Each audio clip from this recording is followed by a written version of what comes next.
on mute. So I'll go ahead and I'll get started again. Just wanted to welcome you all to another episode of Talk Time with Jorge. I am Jorge Rivera, Executive Co-Director of the People's Resource Center. And we are doing these episodes on tenant rights and other valuable information related to the work that we do at the People's Resource Center. And this week's episode is going to be on security deposits, very important information as all tenants should definitely know. And so we're going to be sharing some information on that, and be sure to share this feed out to your pages and your other social media channels. We want to make sure that this gets out in front of everybody, as many people as we can, so that we can help them advocate for themselves and protect themselves as much as possible. And hopefully next session we'll be going live on YouTube as well as Facebook, working on all those technical things to be sure to get this out there to more people and more viewers. So check us out on our social media platforms and be sure to subscribe to our YouTube channel as well. So let's get right on into it. This is about security deposits, and there's a lot of information to share. So security deposits, let's see. When you rent or lease an apartment, you have to give a security deposit. And one of the questions that I always get asked is, how much can the property owner or management charge for a security deposit? And so according to state law, a California state law, a property owner and or manager can charge up to 2 times the monthly rent for your security deposit if the unit that you are renting is an unfurnished unit. If it's a furnished unit, they can charge up to 3 times the monthly rent. So for example, your monthly rent is $1,500. They can actually charge you up to $3,000 for an unfurnished apartment. And the security deposit includes things like a pet deposit. And so a lot of folks, I noticed that people, when they rent, they get a separate security deposit that they have to give. And if they are pet owners, they have to give a separate pet deposit. Now, even though those things are charged separately, they are actually one and the same. They should all be part of the security deposit. So going back to our first point, that they can only charge you 2 times the rent for an unfurnished apartment or 3 times the rent for a furnished apartment. Part of that amount is the pet deposit. So for example, they can't charge you $3,000 for a $1,500 apartment, and then on top of that, charge you a separate pet deposit, because those cumulatively together are going to be more than 2 times the amount. So the main rule to remember is that they can't charge you more than 2 times the rent for an unfurnished apartment, which is most apartments. But if you happen to be renting one that actually has furniture in it, they can't charge you more than 3 times the amount of rent. Okay. And another question that I always get, which is related to the amount that they can charge, is can my property owner or manager actually raise my deposit? And I guess the simple answer would be yes, as long as they don't exceed those maximum limits.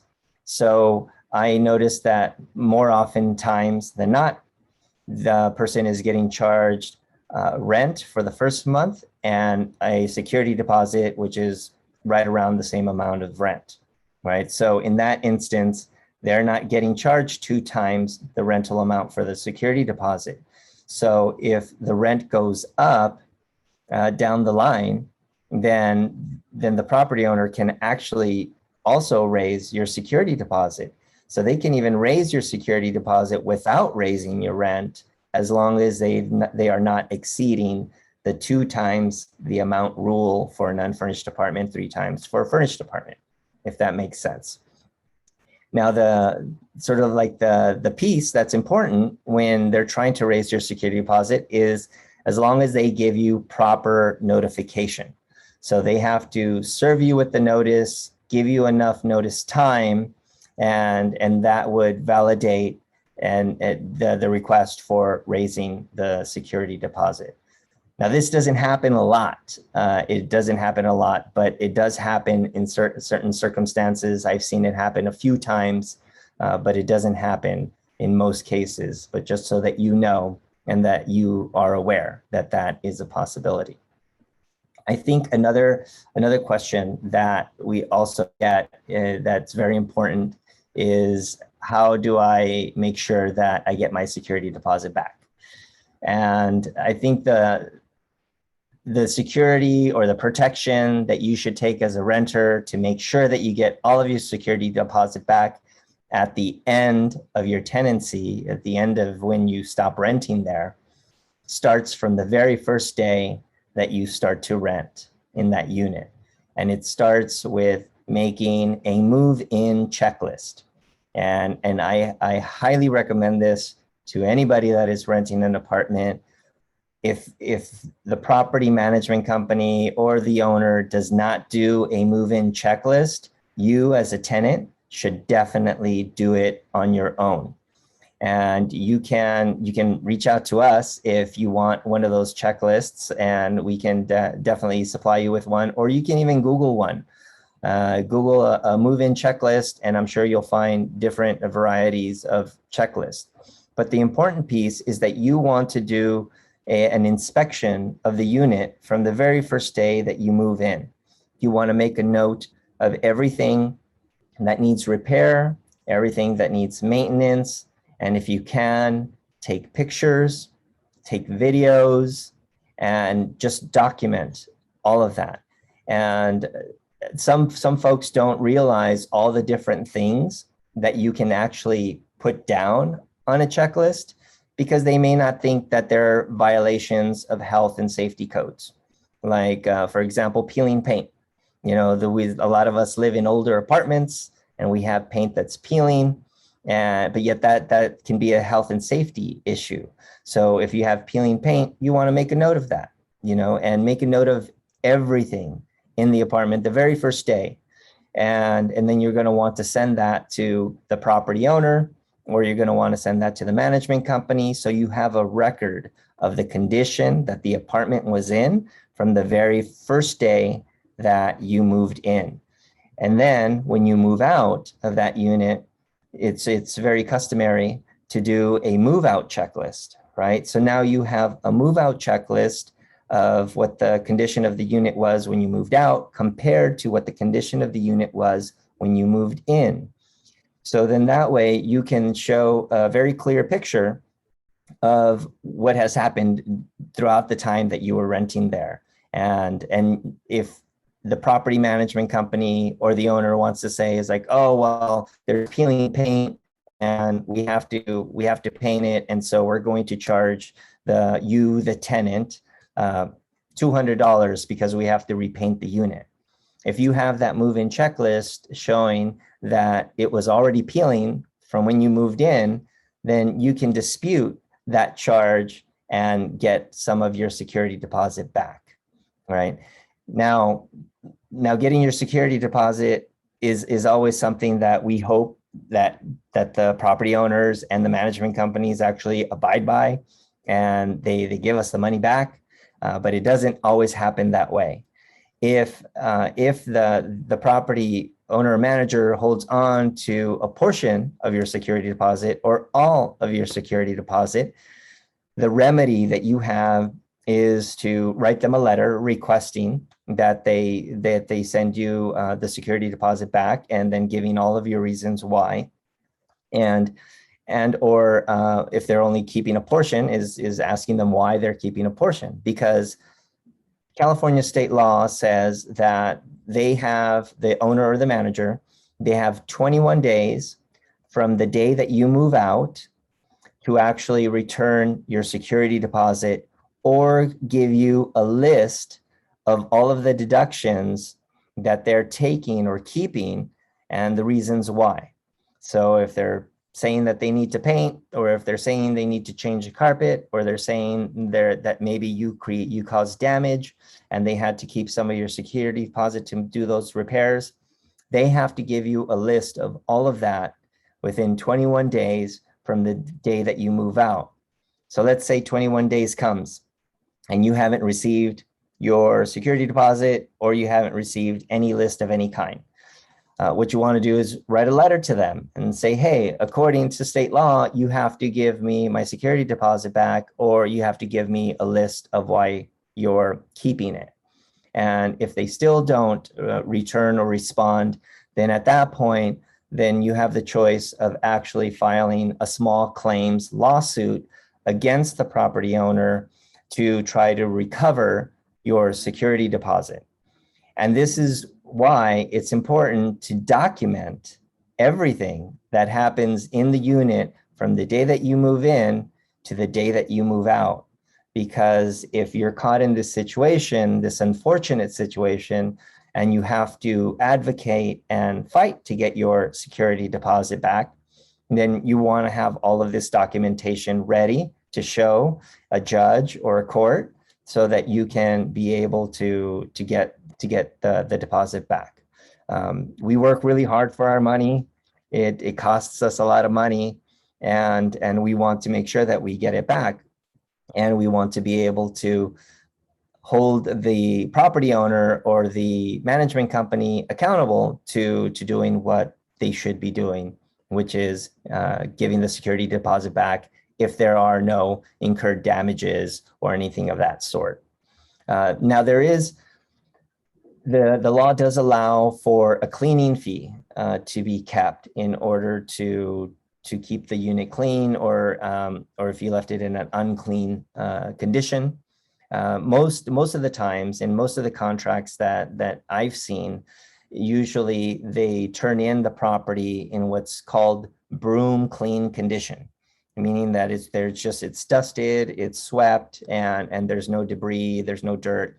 It's usually in a fairly good condition, what they refer to as broom clean.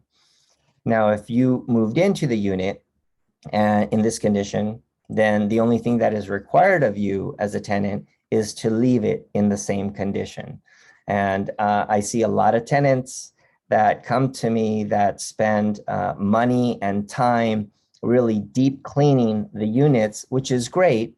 And it's admirable that they want to leave the unit in that condition. And at the same time, I don't want people's fear that if they don't leave it in that condition, that they're going to be risking their deposit.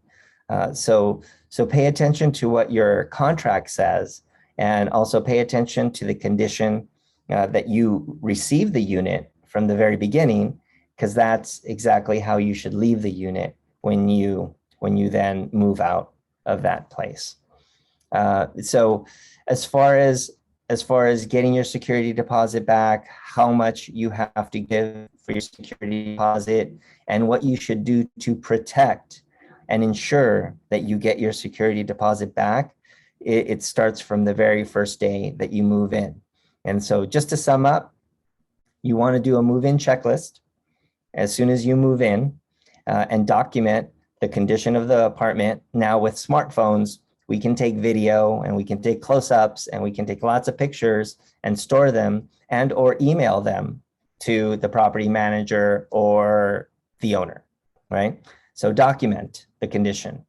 And throughout the entire time that you're renting there, if you have repairs or maintenance that come up, clogged toilet, clogged sink, broken pipes, leaks, peeling paint, windows that break, things of that sort, you want to alert the property manager or the owner right away, document it in some way. If it's email, letter, and some attorneys even say text is fine, but make sure that you have it written down and that you've notified the owner or the manager that has taken place, because you don't want to move out and then them trying to say that it was your fault, or you caused it, or you damaged it, and then put that back on you. You want to document that you had already alerted them that they needed that. Oh, it looks like, thank you so much, Marta Robles, for joining us. Marta's is a tenant that we've been helping and is joining us live, thanking us for the help that we've given them. She's a Long Beach tenant. Marta, hi. Thanks for joining us live here. Be sure to tell everybody else that we got this going on so that they can also get help if they need it. And so going back to the summation, then when you move out, you want to make sure that you do a move out checklist. And again, if the owner or the manager is not doing it, then you should do it as a tenant just to protect your rights and protect your security deposit. And if you need help once you move out and you're not getting your security deposit back, you can always dispute it. And this is part of you advocating for your rights. I've seen time and time again where tenants just walk away from their security deposit because they don't know what to do or how to do it. But that's why we're here, right? Here at the People's Resource Center, we offer donation-based tenant counseling, and we can help you even address letters or write letters or even mediate in certain circumstances. So if you have issues around your security deposit, you have questions around your security deposit, or you just need help getting it back, please be sure to reach out to us and we'd be more than happy to help you. We do have a tenant counseling hotline, and that number is 888-758-8516. Again, that's 888-758-8516. And right now we're servicing mostly all of LA County and some parts of Orange County and Riverside County. We've gotten some calls from there. But yeah, please feel free to reach out and ask us anything. We'd be more than happy to help you. So I think that sums it up with respect to security deposits. Remember, it's your money. You've worked hard for it, and you deserve to get it back. If the condition of the apartment is in the same condition that you moved into it with, and if you're there for a long time and you're not getting repairs and maintenance done, let us know. We'd be more than happy to help. So with that, we'll go ahead and end this session. Please be sure to join us. We're gonna be doing these episodes every 2 weeks on Tuesdays, which is Tenant Tuesday. Watch out on our social media platforms for our tenant tips on Tuesdays. We put out various tenant tips, and we also put out information on new tenant protections that come into play. If you have any questions on those, we'd be more than happy to help you. Subscribe to our YouTube channel, like us on Facebook, follow us on Twitter, and we're also on Instagram. So with that, thank you so very much for joining us. And we are going to be coming back to you live in a couple of weeks. So thank you so very much. And let's see, we are being streamed live on, Protect the Long Beach Los Cerritos wetlands. Thank you so much for sharing our video. Totally appreciate that. Yes, I am from, I've been a resident, a tenant of Long Beach for a very long time. I'm now in the San Gabriel Valley. So still helping out people in Long Beach happily, because we know that there's 60% renters in Long Beach. So happy to be of assistance there. And thank you so very much for streaming us and joining us. Now, we are very focused on trauma and stress and the impact that all of this has on us. So we like to end our show with just a grounding, if you will. And so before we did a silence, and maybe this time we can just do a little bit of breathing. So if you just want to just relax and just notice your breath. Don't have to breathe deep.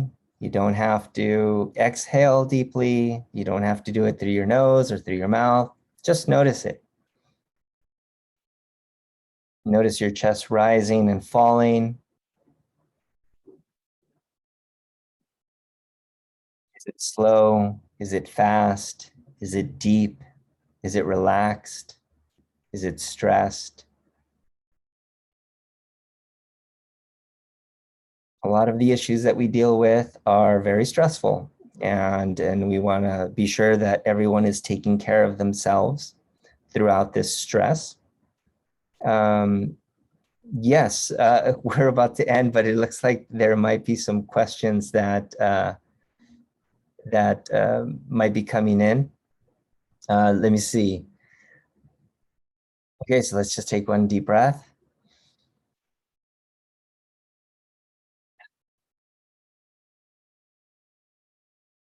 Okay. So I guess another question that comes in around security deposits, we'll stick on the same theme, is around maybe a security deposit for a rental space or a parking space, security deposits for copies of keys, and maybe even security deposits for renting a storage space that's on site. Again, all of these things, even though they may seem different and separate, they're all part of the same security deposit. So even though you're being charged a deposit for a parking space, for example, that is still part of the overall security deposit. So be sure to add that all up, your pet deposit, your key deposit, your rentals, your parking space deposit, and make sure that all that together is not more than what is allowed by law. Again, 2 times the rent for an unfurnished apartment or 3 times the rent for a furnished apartment. Okay. So with that, thank you so very much for joining us. We'll see you in a couple of weeks, and we'll put out on our social media what the next talk with Jorge is going to be about. So thanks for joining us. Have a very pleasant day. Totally appreciate you.